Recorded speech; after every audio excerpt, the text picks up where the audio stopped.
وذكر فإن الذكرى تنفع المؤمنين وذكر فإن الذكرى تنفع المؤمنين.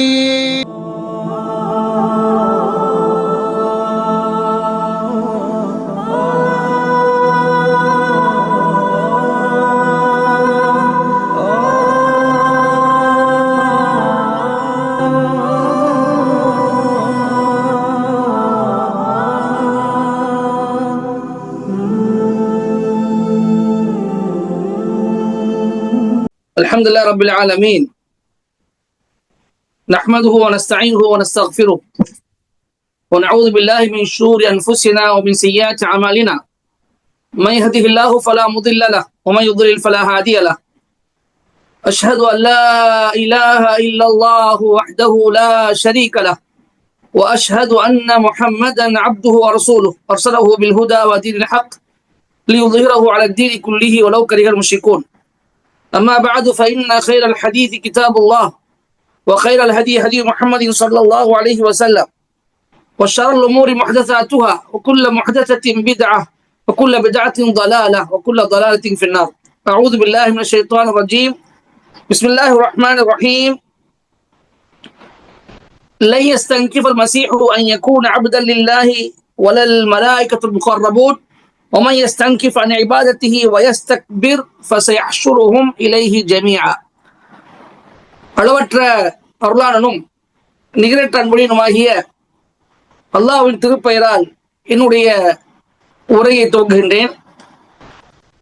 அல்லாஹ்வின் சாந்தியும் சமாதானமும் அவரது அருளும் கிருபையும் கருணையும் மன்னிப்பும் இறுதி தூதர் முஹம்மது ஸல்லல்லாஹு அலைஹி வஸல்லம் அவர்கள் மீதும் அவர்களுடைய அடிச்சூடிகளை தன்னுடைய உயிர் மூச்சாக கருதி பின்பற்றி வாழ்ந்த உத்தம சத்திய சஹாபாக்கள் மீதும் தாபீன்கள் தபா தாபீன்கள் மீதும் ஏனைய மூமின்களான நம் அனைவர்கள் மீதும் மறுமை நாள் வரை உண்டாகட்டுமாக.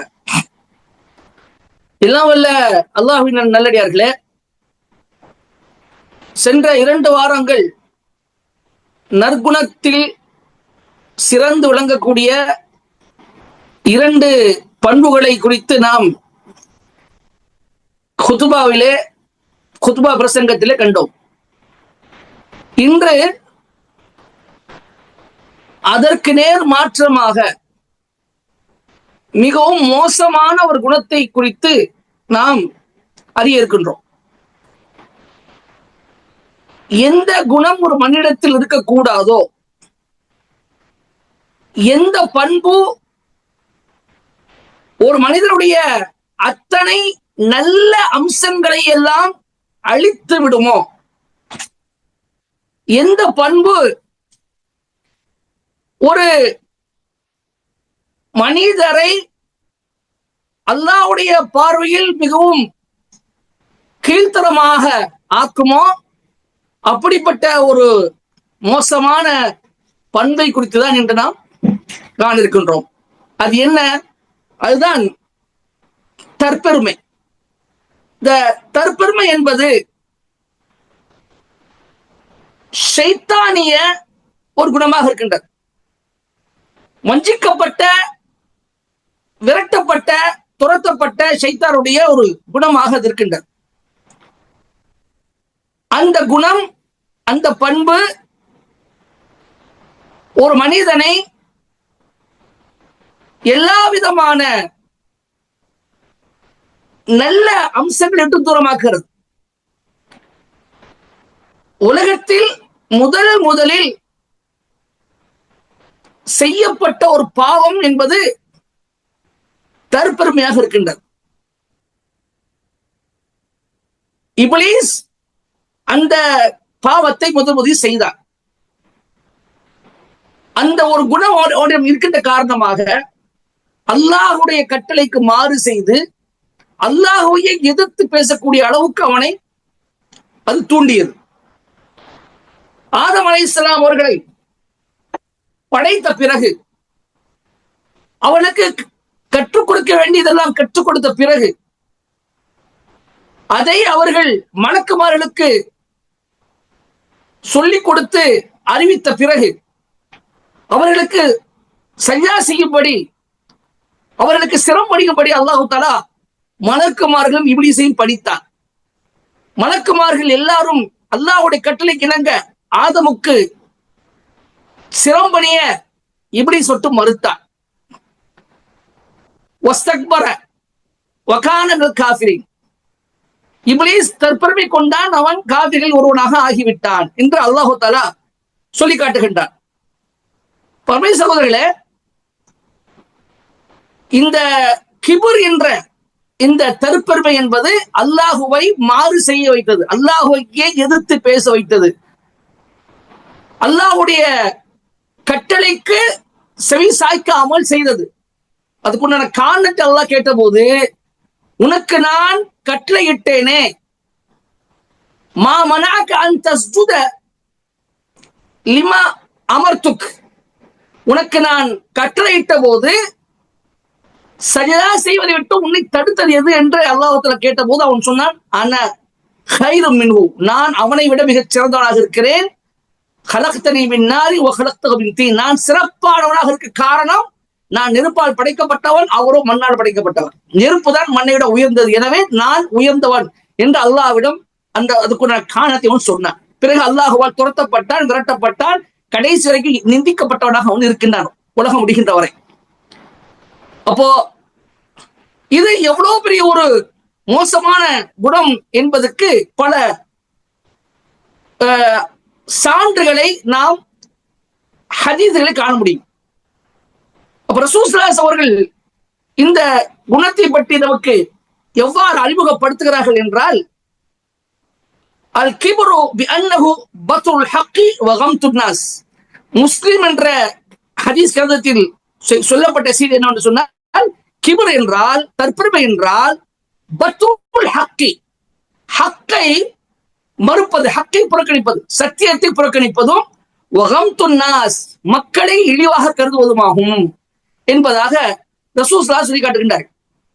அப்புறம் ரசூல் ஸல்லல்லாஹு அவர்கள் இந்த கிபர் என்ற இந்த தற்பெருமையை ரெண்டு வகையாக பிரிக்கிறார்கள். இதுக்கு ரெண்டு விதமான கிளைகளை அவர்கள் கொடுக்கிறார்கள். ஒன்று, அதாவது சத்தியத்தை புறக்கணிப்பது, சத்தியத்தை இழிவாக கருதி அதை புறக்கணித்து தன்னை உயர்வானதாக ஆக்குவது ஒன்று. இரண்டாவது கிளை என்னவென்று சொன்னால், மக்களை கேவலமாக கருதி, மக்களை இழிவாக கருதி, அவர்களுக்கு எந்த ஒரு சிறப்பும் கிடையாது, நான் தான் அவர்களுடைய சிறந்தவன், எனக்குண்டான ஒரு அந்தஸ்து, எனக்குண்டான ஒரு உரிமை இவர்கள் யாரும் கிடையாது, என்னையோடு மிக தாழ்ந்தவர்கள் என்று நினைத்து மக்களை அவமதிப்பது, இது ரெண்டும் பிரதானமான விஷயங்களாக தற்பெருமை குறித்த ரசூல் ஸல்லல்லாஹு அலைஹி வஸல்லம் சொல்லி காட்டியது.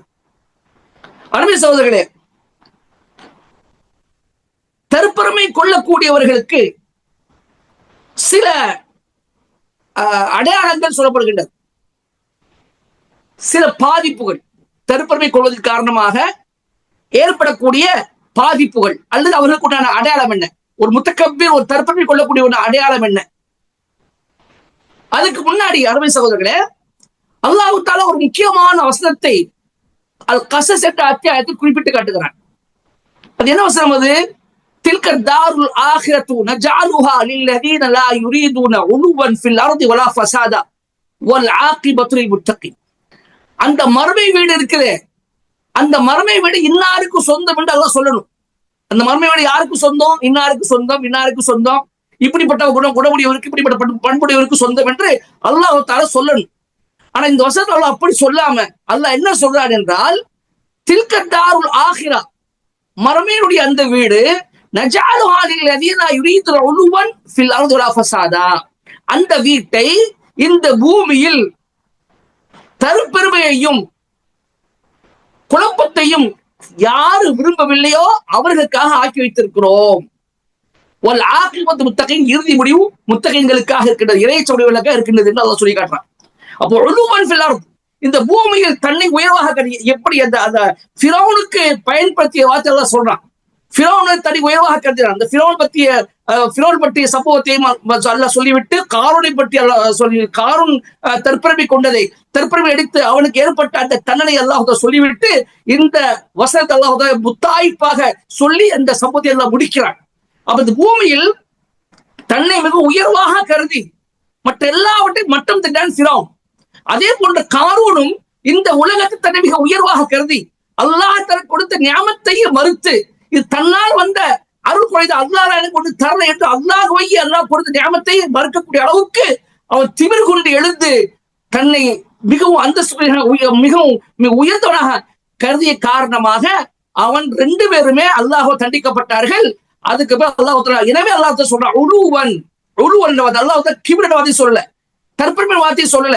அல்லாஹ் இந்த 2 பேருடைய சம்பவத்தை சொல்லி இந்த 2 பேருக்குடைய அழிவுக்கு 2 பேருடைய தண்டனைக்கு காரணமாக எது அமைந்ததோ அந்த வார்த்தையில சொல்லும் பொழுது உழுவன் இந்த பூமியில் தன்னை தானே உயவாக கருதினார்கள். யாருக்குமே சிறப்பு இல்லை, தங்களுக்கு தான் சிறப்பு உண்டு, யாருக்கு அவங்க எல்லாரும் தனக்கு கீழே தான், எல்லாரும் தன்னை விட இழிவானவர்கள் தான், தன்னை விட எல்லாரும் கேவலமானவர்கள் தான் என்று 2 பேருமே கருதினார்கள். எனவே அந்த வார்த்தைலாம் சொல்லி காட்டுகிறார். இப்படிப்பட்டவர்களுக்கு சொர்க்கம் கிடையாது, இப்படிப்பட்ட மறுமையில் இந்த வீடு கிடையாது என்று சொல்லி காட்டுகின்றார். இப்ப இந்த உலகத்தில் நாம் பார்க்கின்ற பொழுது இந்த தற்பெருமையினால் ஏற்படக்கூடிய விபரீதம் என்ன சொன்னார். முதல் விஷயம், அந்த ஒரு மனிதன் தற்பெருமையின் காரணமாக அல்லாஹ் மீது ஈமான் கொள்ளதை விட்டும், அதாவது இபாதத் அவனை வணங்குவதை விட்டும் அவனுக்கு கட்டுப்படுவதை விட்டும் அவன் தூரமாகிறான். அல்லாஹ் சொல்லி காட்டுகின்றான்,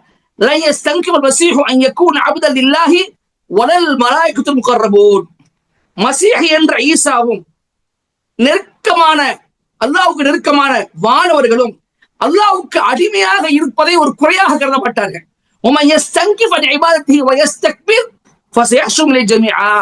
எவர் அல்லாஹ்வுடைய இபாதத்தை குறை காண்கிறார்களோ, அல்லாஹ் வணங்குவதை விட்டு குறை காண்கிறார்களோ, மேலும் தற்பெருமை அடைந்து பெருமை கொள்கிறார்களோ அவர்கள் அல்லாஹ் அவர்கள் அனைவரையும் அல்லாஹ் என்ன செய்வான், ஒரு நேரத்தில் அவன் பக்கம் அல்லாஹ் ஒன்று திரட்டுவான் என்று அல்லாஹ் தஆலா சொல்லி காட்டுகின்றான். பிறகு இந்த ஆயத்தை முடிக்கும் போது அல்லாஹ் சொல்ற இப்படி சொல்கிறான் என்றால், வஅம்மல்லதீன ஸ்தன்கஃபு வஸ்தக்பரு ஃபயுஅذிபுஹும் அஸாபன் அலீமா வலா யஜிது லஹும் மின் துனில்லாஹி வலிய்யன் வலா நஸீரா. எவர் இபாதத் செய்வதை குறை கண்டு தற்பெருமை கொண்டு தெரிந்து கொண்டிருக்கிறார்களோ அவர்களை அவன் கடுமையான நோவினை தரக்கூடிய வேதனை கொண்டு அவனை தண்டிப்பான். அல்லாஹ்வை தவிர எந்த ஒரு உதவியாளரையும் எந்த ஒரு தோழரையும் அவர்கள் இந்த உலகத்தை அடைய மாட்டார்கள் என்பதை அவர் சொல்லி காட்டுகிறார். அப்போ தற்பெருமை கொள்ளக்கூடியவன் அல்லாஹ் வணங்குவது குறை காணுவான். அல்லாஹ் வணங்குவதை, அவனுக்கு கட்டுப்படுவதை, அவனுக்கு சிறப்புடன் என்ன செய்வான், குறை காணுவான். இது தற்பெருமையுடைய மிகப்பெரிய ஒரு விபரீதமாக இருப்பதை நாம் பார்க்கிறோம். ஒண்ணு. 2வதாக மக்களை புறக்கணிப்பான். ஏதாவது மக்களை புறக்கணிப்பான், தற்பெருமையோடு என்ன செய்வான், மிகவும் பெருமை கொண்டு உலகத்தில் நடப்பான். அல்லாஹ் சொல்லி காட்டுகின்றான். அதாவது லுக்மான் அவர்கள் தன்னுடைய மகனுக்கு உபதேசம் செய்கிற போது ஒரு உபதேசம் செய்தார்கள். என்ன செய்தார்கள்? வலா துஸஇர் கத்தக லின்னாஸி வலா தம்ஷி ஃபில் அர்தி மரஹா. மகனே, உன்னுடைய கண்ணமான முகம், உன்னுடைய முகத்தை மக்களை விட்டு திரும்பிக் கொள்ளாதே, இந்த பூமியில் தற்பெருமை கொண்டு நீ நடக்காதே என்று லுக்மான் தன்னுடைய மகனுக்கு என்ன செய்கிறார்கள், உபதேசம் செய்கிறார்கள். அப்ப உன்னுடைய முகத்தை மக்களுடைய திருப்பிக் கொள்ளாத என்ன அர்த்தம்? யார் திருப்புவா? மக்களிடம் யார் திருப்புவா? ஒரு பெருமை கொண்டவன், தற்பெருமை கொண்டவன், தன்னைத்தானே உயர்வாக கருதுபவன், மக்களை இழிவாக கருதக்கூடியவன் என்ன செய்வான்? மக்களை புறக்கணி செல்வான், கண்டுகொள்ள மாட்டான், மக்களை புறக்கணி செல்வான். அப்போ உன்னுடைய முகத்தை மக்களுக்கு திருப்பாத என்ன அர்த்தம்? மக்களை புறக்கணிக்காதே, மக்களோடு நல்ல மாதிரி பழகு, அவர்களுக்கு கண்ணியம் கொடு, அவரை சங்கைப்படுத்து, அவர்களுடைய உரிமையை நீ கொடு, அவருக்கு தேவையான உதவியை நீ செய்யி, இதெல்லாம் இது அடங்கும். அப்போ ஒரு தற்பெருமை கொண்டவன் இதெல்லாம் செய்ய மாட்டான், மக்களை கண்டுகொள்ளவே மாட்டான், அவன் மக்களை புறக்கணித்து செல்வான். அது மட்டுமல்லாமல் தற்பெருமையோடு செல்வான், பெருமையோடு இந்த பூமியில் அவன் செல்வான். அப்ப இந்த மாதிரி காரியத்தை செய்யாது என்று லுக்மான் அவர்கள் தன்னுடைய மகனுக்கு சொல்கிறார்கள், உதவி செய்கிறார்கள். இப்ப இது ஒரு பெருமையினுடைய ஒரு அடையாளமாக இருக்கின்றது பூமியில. 3வதாக தன்னுடைய ஆடையை கரண்டை கீழே அவன் கரண்டை கீழே வரைக்கும் அணிவான். ஆடையை கரண்டைக்கு கீழே வரைக்கும் அணிவான், நீளமாக அணிவான், பூமியில இழுத்து கொண்டு செல்வான். கரண்டை கீழே வரைக்கும் நம்ம பூமியில வந்து தூக்கி தான் போடும். அந்த பூமியில் அவன் நடக்கும் போது அவனுடைய ஆடை பூமியை உரசிக்கொண்டே செல்லும். இது மூணாவது அடையாளம். ரசூல் ஸல்லல்லாஹு சொல்லி காட்டுகிறார்கள், லா யன்துருல்லாஹு இலா மன் ஜர்ர ஸௌபஹு ஹுயலா. புகாரி முஸ்லிம் இடம்பெற்ற ஹதீஸ் என்று சொன்னால், அல்லாஹ் தஆலா தன்னுடைய ஆடையை பெருமையோடு இழுத்து செல்லக்கூடியவனை நேசிக்க மாட்டான். பெருமையோடு ஹுயலா, அதாவது மற்றவர்கள் இழிவாக கருதி, மற்றவர்கள் கேவலமாக கருதி, தன்னை பெருமையாக கருது. இதுதான் ஹுயான் சொல்லுவாங்க. அப்போ பெருமையோடு தன்னுடைய ஆடையை இழுத்து கொண்டு அவன் நடக்கிறானோ அவனை எல்லாம் செய்ய மாட்டான், அவன் எல்லாம் விரும்ப மாட்டான். இது ரசூல் ஸல்லல்லாஹு அலைஹி வஸல்லம் சொன்னது. அப்போ இது ஒரு அடையாளமாக, பெருமை கொண்டவனுடைய அடையாளமாக இது இருக்கின்றது. நான்காவதாக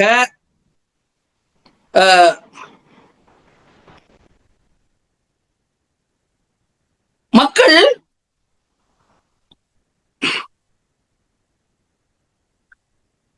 எனக்காக நான் வந்தால் தனக்காக மக்கள் எழுந்து நிற்க வேண்டும் என்று எண்ணுவான். இதெல்லாம் என்ன அர்த்தம்? தான் உயர்ந்த கருதுகின்ற காரணமாக, மக்களை இழிவாக கருதுகின்ற காரணமாக. மேலே சொன்ன ரெண்டு விஷயம் சொன்னா இல்லையா, அந்த ரெண்டு விஷயத்தை அடிப்படையில் தான் இது எல்லாமே இந்த அடையாளங்கள்லாம் வந்து கொண்டிருக்கின்றது. நான் வந்தால் எனக்காக மற்றவர்கள் எழுந்து நிற்க வேண்டும் என்று அவன் கருதுவான். இதை பற்றி ஒரு ஹதீஸ் இடம்பெறுகின்றது.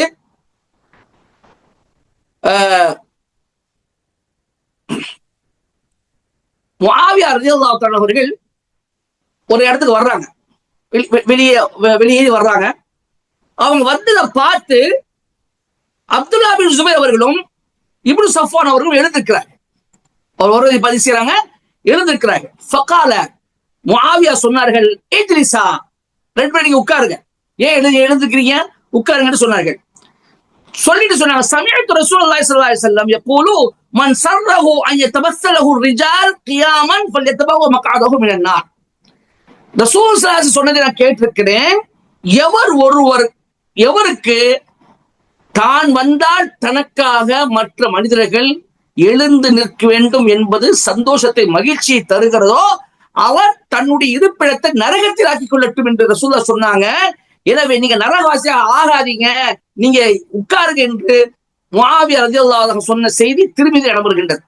அப்போ ஒரு மனிதன் தனக்காக ஒரு ஆள் எழுந்திக்கணும் அப்படின்னு நினைச்சா அது பெருமைக்குண்டான ஒரு அடையாளம் என்பதை புரிந்து கொள்ள வேண்டும். ஐந்தாவதாக, அதாவது பரிகாசம் செய்வது,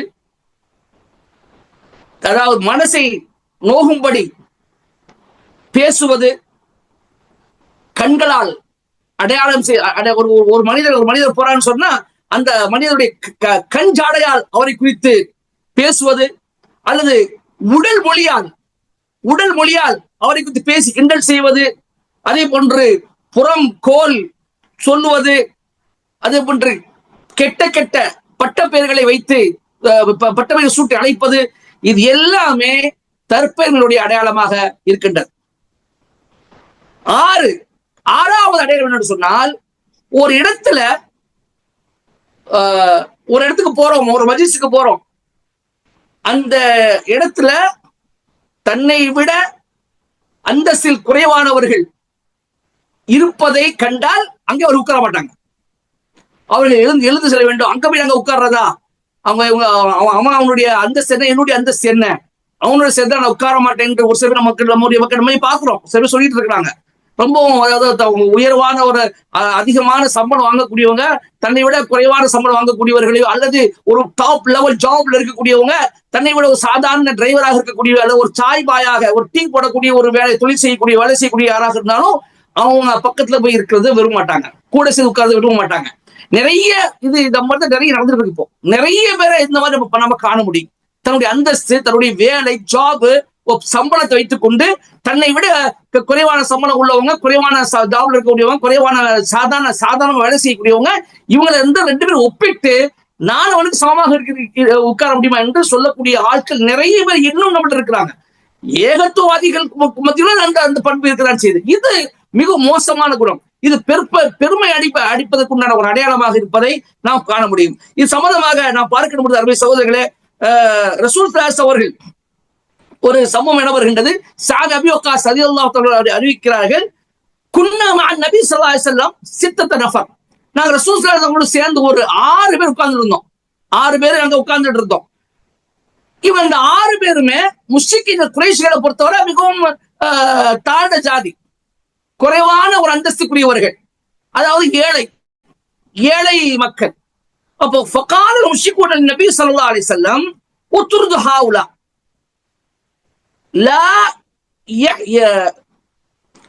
லா யஜ்தரிஊன அலைனா. முஹம்மதே, இந்த மக்களை துரத்துகிறாங்க, விரட்டி விடுகிறாங்க. இந்த மக்களை நீர் விரட்டிடுகிறாக. எங்களோடு, எங்கள் மீது இவங்களுக்கு எவ்வளவு தைரியம் வந்தது, இவங்களுக்கு எப்படி தைரியம் வரும், இவங்களுக்கு எங்கள் மீது ஒரு ஜுரத், அதாவது ஒரு துணிச்சல், எங்களோடு உட்கார்ந்து துணிச்சல் இவர்களுக்கு வரக்கூடாது, எப்படி வந்ததுன்னு கேட்கிறாங்க. அப்ப ரசூல் ஸல்லல்லாஹு அவர்களுக்கு என்ன செஞ்சிச்சு, அவங்க சொல்லு சரிதான் என்று பட்டுச்சு. அல்லாஹ் நாடியது அல்லாஹ்வின் தூதருடைய மனசிலே ஏற்பட்டது என்று ஹதீஸ் சொல்லுது. அப்ப ரசூலுல்லாஹ் அவங்க சொல்லு சரிதானே, அப்ப நம்ம இப்ப இவங்களாவது இவங்களை அப்புறப்படுத்திட்டு அவங்கள உட்கார வச்சு பேசலாம். ஏன்னா ரசூலுல்லாஹ்வுடைய ஒரு சிந்தனை, எப்படியாவது உட்கார்ந்து ஒரு நல்லதை கேட்டுற மாட்டாங்களா, உபதேசத்தை கேட்டுற மாட்டாங்களா, ஈமான் கொன்ற மாட்டாங்களா, நம்ம சொல்றதை கேட்டு ஈமான் கொன்ற மாட்டாங்க, எந்த ஆசை தான் தவிர வேற எந்த காரணம் கிடையாது. அப்ப அந்த மக்கள் இஸ்லாத்துடைய மக்கள், இந்த 6 பேரும் முஸ்லிம்கள். அவங்க எப்போ வேணாலும் அவங்களை கூப்பிட்டு உட்கார வச்சு பேசிக் கொள்ளலாம். ஆனா இவங்க இந்த சந்தர்ப்பத்தை பயன்படுத்திக் கொள்ளணுமே, இந்த வந்த சந்தர்ப்பத்தை பயன்படுத்திக் கொள்ளணுமே. அப்ப இவங்க உட்கார மாட்டேங்கிறாங்களே. அப்ப அதனால இந்த சந்தர்ப்பத்தை பயன்படுத்தி நல்ல விஷயம் உபதேசம் செய்வோம் என்ற அடிப்படையில அந்த மக்களை கொஞ்சம் போக சொன்ன நல்லதே என்ற ஒரு எண்ண ரசூலுல்லாஹ் ஏற்பட்டது. அப்போ உடனே தங்களுக்குள்ளே தனக்கு பேசிக் கொண்டார்கள். எப்படி பேசியிருப்பாங்க, சொல்ல சரிதானே, கொஞ்ச நேரம் செய்வோம், இவங்களை போக சொல்லிடுவோம், அவங்களை உட்கார சொல்லுவோம் சொல்லி நினைச்சாங்க. அல்லாஹ் உடனே ஒரு வசனத்தை இறக்கி வைத்தார். நபியே, எவர்கள் அல்லாஹ்வுடைய திருமுகத்தை நாடியவர்களாக காலையிலும் மாலையிலும் தன்னுடைய ரப்பை வணங்கி கொண்டிருக்கிறார்களோ, தன்னுடைய இரட்சகனை அழைக்கிறார்களோ, அழைத்து பிரார்த்திக்கிறார்களோ, அவர்களை நீ என்ன செய்யாதீர், நீ துரத்தாதீர், விரட்டாதீர் என்ற வசனத்தை அல்லாஹ் தஆலா இறக்கி வைக்கின்றான். முஸ்லிம் இந்த சமம் இடம்பெறுகின்றது. இதே சமம் பல வழிகள்ல, பல ரிவாயத்துகள்ல பல இடம்பெறுது. சஹீஹான ரிவாயத் முஸ்லிம் வரக்கூடிய ஒரு செய்தி. அப்போ அந்த மக்கள் முஷ்ரிக்கீன்கள் நடந்து கொண்ட விதத்தை அல்லாஹ் தஆலா மறுத்து, அதுக்கு நீங்க துணை போகாதீங்க ரசூலே, அவங்க பேச்சுக்கு கட்டுப்படாதீங்க ரசூலே, இதுக்கு அவங்க உட்கார்ந்துட்டு போயிடட்டும், இந்த காலத்தை சொல்லி இவர்களை நீங்க விரட்டாதீங்க என்று சொல்லி ரசூல் ஸல்லல்லாஹு அலைஹி கண்டித்து அல்லாஹ் என்ன செய்யறான், இந்த வசனத்தை என்பதை பார்க்கிறோம். 7வதாக அருமை சகோதரர்களே, ஒரு மனிதர் உபதேசம் செய்தால் அந்த உபதேசத்தை ஏற்க மறுப்பது, தன்னுடைய குறைகளை குற்றங்களை கண்டுகொள்ளாமல் இருப்பது, தான் செய்யக்கூடிய குற்றமே இல்லைன்னு கருதுவது, நான் செய்ததெல்லாம் சரி, நான் குற்றமே செய்ய மாட்டேன், அது கண்டுக்காம, அது சுட்டி காட்டப்பட்டால் அதை ஏற்றுக்கொள்ளாம இருப்பது, உபதேசம் செய்த அந்த உபதேசத்தை கேட்காமல் புறக்கணித்து போவது, இதுவும் பெருமையினுடைய அடையாளமாக இருக்கின்றது. அல்லாஹு தஆலா சொல்லி காட்டக்கூடிய ஒரு வசனம், வைதா கீல லஹு தக்கில்லாஹ அஹதத்துல் இஸ்ஸத்து பில் இஸ்மி ஃபஹஸ்புஹு ஜஹன்னம் வலபிஸல் மிஹாத். அல்லாஹ் சொல்லி காட்டுகின்றான், அல்லாஹ்வை நீ அஞ்சுக்கொள் என்று அவனிடம் சொல்லப்பட்டான். அல்லாஹ்வை நீ அஞ்சுக்கொள் என்று அவனிடம் சொல்லப்பட்டால், அவன் பாவத்தை கொண்டு அவனுடைய கௌரவம் பிடித்துக் கொள்கிறது. பாவத்தை கொண்டு அவனுடைய கௌரவம் அவனை பிடித்துக் கொள்கிறது. அப்படின்னு என்ன அர்த்தம், அவன் கௌரவம் அவனை தடுக்குது. அல்லாஹ் அஞ்சுக்கொள் என்று சொன்னால் அந்த பேச்சை கேட்பதுக்கு அவனுடைய கௌரவம் என்ன செய்யுது, தடுத்து பாவத்தை செய்ய சொல்லுது. ஃபஹஸ்புஹு ஜஹன்னம், அவனுக்கு நரகமே போதுமானது, அது தங்குமிடத்தில் மிக கெட்டது என்று அல்லாஹ் சொல்லி காட்டுகின்றான். இப்ப கௌரவம் தடுக்குது, அவனை அந்த அந்தஸ்து தடுக்குது. எனக்கு போய் நீ உபதேசம் செய்வதா, எனக்கு எல்லாம் தெரியும், நீ சொல்லிதான் நான் தெரிஞ்சுக்க வேண்டுமா, எனக்கு தெரியாத உனக்கு தெரிஞ்சிருச்சா, இப்ப இதெல்லாம் அதோடைய அடையாளங்கள். இந்த மாதிரி வார்த்தை நிறைய பேர் பேசிட்டு இருக்காங்க. எனக்கு போய் உபதேசம் எப்படி எப்படி செய்ய முடியும்? நீ யார்? எனக்கு எனக்கு எவ்வளவு சின்னவன் நீ, எனக்கு என்னை விட அந்த செலவு குறைந்தவன் நீ. நான் யாரு, நீ யாரு? எத்தனை வருஷம் நான் அங்க இருக்கேன், இப்பதான் நீ வந்துட்டு எனக்கு உபதேசம் பண்றியா? என்னை உனக்கு எனக்கு தெரியாத உனக்கு தெரிஞ்சிருச்சா? இந்த மாதிரி வார்த்தைகள், நிறைய வார்த்தைகள் நம்ம மக்கள் வந்து புழக்கம் இருந்து கொண்டே இருக்கின்றது, இருக்குது. நிறைய பேசிட்டு இருக்காங்க, ஒண்ணுமே அது வந்து அதை அறியாமல் பேசுகிறார்கள். இதெல்லாம் அல்லாஹ் சொல்லக்கூடியது. அந்த கௌரவம் அவனை தடுக்க, அல்லாஹ் அஞ்சுக்கொள் சொல்வது ஒரு உபதேசம். அப்படி சொன்னா அவன் கௌரவம் அதை கேட்பதை தடுக்குது, அவனுக்கு நரகவே போதுமானது அல்லாஹ் சொல்லி காட்டுகின்றான் சொன்னால் எவ்வளவு பெரிய மோசமான ஒரு குணமாக, ஒரு பண்பாக என்பதை நாம் புரிந்து கொள்ள வேண்டும். எட்டாவது ஒரு குணம் என்னன்னு சொன்னால், கல்வியை கற்றுக் கற்பதை விட்டு அவன் தன்னை தடுத்துக் கொள்வான். கல்வியை வந்து ஒரு விஷயத்த அறிந்து கொள்ளணும் என்று அவன் ஆசைப்பட மாட்டான்.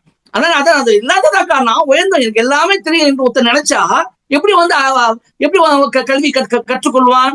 அப்போ கல்வியை கற்பதை விட்டு தூரமாகுவான்.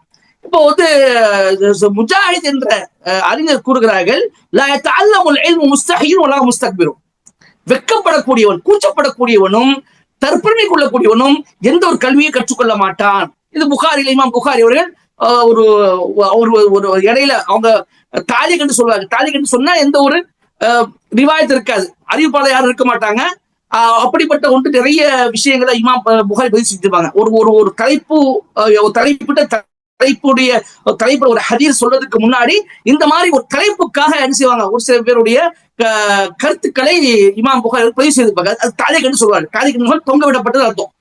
தொங்க விடப்பட்டது என்ன, அதாவது அறிவிப்பாளர் இருக்காது, அது ரசூல் வரைக்கும் சொன்னதாக அது இருக்காது. அப்ப அந்த மாதிரி ஒரு விஷயத்த இமாம் புகாரி பதிவு செஞ்சிருக்கிறாங்க. ஒரு கூச்சப்படக்கூடியவனும் ஒரு தற்பெருமை கொண்டவனும் இல்மை கல்வி கற்றுக்கொள்ள மாட்டார்கள். அதே போன்று இப்னு ஹஜர் அவர்கள் இதை சஹீஹ் என்று ஆதாரப்பூர்வம் என்று சொல்லி அவர்கள் சொல்கிறார்கள், ஃபல் முத்தகப்பிரு யதரஃபஉ வயஸ்தஅலா அன் இக்திசாபில் இல்மி மின் கைரிஹி. சொல்றாங்க, ஒரு முத்தகப்பிர், ஒரு தற்பெருமை கொண்டவன், அதாவது தன்னை விட மற்றவர்களிடமிருந்து ஒரு கல்வியை கற்றுக்கொள்வதிலிருந்தும் உயர்வாக கருதுவான், தன்னை உயர்வாக கருதுவான், மிகவும் மேலோங்கி மேலானவாக கருதுவான். அவில் ஹிப்ரா அவில் மஹாரா அவில் தஜ்ருபா ஃபெபுகா தாஹிரன் கஸீரன் நத்ரி தூர ஹயாத்தி. அவனுக்கு எந்த ஒரு ஆள் வந்து உபதேசம் மட்டும் அல்ல, கல்வியை கற்க மாட்டான். ஒரு ஆள் தன்னுடைய ஒரு அனுபவத்தை சொல்றான், அந்த அனுபவத்தையும் அவன் பகிர்ந்து கொள்ள மாட்டான். அதே போல அவனுக்கு எந்த ஒரு திறமையும் இருக்காது, திறமை வளர்த்துக் கொள்ளணும்னு நினைச்சா அந்த திறமையை வளர்த்துக் கொள்ள மாட்டான். அதே போல இப்படி கடைசி வரைக்கும் அவன் வாழ்கின்ற வரை சின்ன ஒரு குறுகிய புத்தி உடையவனாகவும் ஒரு முட்டாளாகவும் தான் வாழ்வரை இருப்பான் என்று இமாம் இப்னு ஹஜர் அவர்கள் சொல்லி காட்டுகின்றார்கள். அருமை சகோதரர்களே, இவ்வாறாக இது எட்டாவது. ஒன்பதாவது கடைசி விஷயம் இது. ஒரு ஒன்பதாவது அடையாளமாக என்னவென்று சொன்னால், லா யப்தஉ மின் மன் லக்கியஹு பிஸ்ஸலாம். தன்னை ஒருவன் சந்திக்கிறான் என்றால், ஒருவரை சந்திக்கின்ற பொழுது சலாத்தை கூட ஆரம்பிக்க மாட்டான், சலாம் சொல்ல மாட்டான். இது காட்சி நிறைய இன்னைக்கு பார்க்கலாம். அரபிகள்கிட்ட கத்திரிகள்கிட்ட நிறைய பார்க்கலாம், சலாம் சொல்ல மாட்டாங்க. மூஞ்ச திருப்பிட்டு போவாங்க, மூஞ்ச தூக்கிட்டு போவாங்க. தன்னை விட ஒரு தன்னை வேலை செய்யக்கூடிய ஒரு ஆளாக யாராக இருக்கட்டும், அந்த தன்னுடைய சகோதரனாக இருக்கட்டும், தன்னுடைய பிள்ளையாக இருக்கட்டும், அல்லது மற்ற வேற ஒரு ஆளாக இருக்கட்டும், சலாம் சொல்வது வெட்கப்படக்கூடியவர்கள். சலாம் ஆரம்பிக்க மாட்டாங்க. அதாவது யாருக்கும் இந்த சலாம் சொல்லக்கூடிய நாம் சலாம் சொல்ல ஒரு உரிமை இருக்கிறது என்பதை இந்த உரிமை அவர்கள் அறிய மாட்டார்கள். உரிமை இருக்கு என்று அவர் ஒத்துக்கொள்ள மாட்டார்கள். தன் மீது அவர்களுக்கு உரிமை இருக்கு என்பதை அவர்கள் செய்ய மாட்டார்கள், ஒத்துக்கொள்ள மாட்டார்கள். ரசூல் ஸல்லல்லாஹு சொல்லி காட்டுகின்றார்கள், அல் பாதிஉ பிஸ்ஸலாமி ஃபஹுவ பரீஉ மினல் கிப்ர். எவர் சலாத்தை கொண்டு முந்துகிறாரோ அவர் கிபர் என்ற தற்பெருமை விட்டும் நீங்கியவராக இருக்கிறார் என்பதாக ரசூல் சொல்லி காட்டுகிறார். அப்ப சலாத்தை கொண்டு ஒரு முந்த வேண்டும். சலாம் சொல்வது கூட ஒரு தயங்குகிறார் என்று சொன்னால், அது கூட கூச்சப்படுகிறார் என்றால், அந்த சலாம் சொல்வது கூட தன்னை ஒருவாக நியாயம் சலாம் சொல்லணும், என்னுடைய அந்தஸ்து என்ன, அவனுடைய அந்தஸ்து என்ன, நான் இப்படிப்பட்டவன் அவன் இப்படிப்பட்டவன் என்று பார்க்கிறார் என்று சொன்னால், இதை விட ஒரு மோசமான கண்டிக்கத்தக்க ஒரு வெறுக்கத்தக்க குணம் பண்பு இருக்க முடியுமா?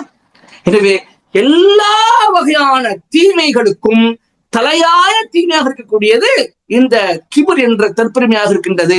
எனவேதான் ரசூல் ஸல்லல்லாஹு அலைஹி வஸல்லம் சொல்லி காட்டினார்கள், லா யதுகுல் ஜன்னத மன் கான ஃபீ கல்பிஹி மிஸ்காலு தரத்தி மின் கிபர். தற்பெருமையிலிருந்து ஒரு கடுகளவு தற்பெருமை யாருடைய உள்ளத்தில் குடிகொண்டிருக்கின்றதோ அவர் சூனத்தில் நுழைய முடியாது என்று அல்லாஹ்வின் தூதர் ஸல்லல்லாஹு அலைஹி சொல்லி காட்டினார்கள். எனவே அருமை சகோதரர்களே, இந்த தற்பெருமை மோசமான குணமாக இருக்கின்றது. இது வெறுக்கத்தக்க ஒரு குணம். இது வெறுக்கத்தக்க ஷைத்தானிய குணமாக இருக்கின்றது. இதுடைய ஆரம்பம் ஷைத்தானாக இருக்கின்றான். ஷைத்தான் தான் மற்றவர்களுக்கும் இதை செய்ய சொல்கிறான். இப்படி செய்யக்கூடியவர்கள் ஷைத்தானுடைய சகோதரர்களாக, ஷைத்தானுடைய நண்பர்களாக இருக்கிறார்கள்.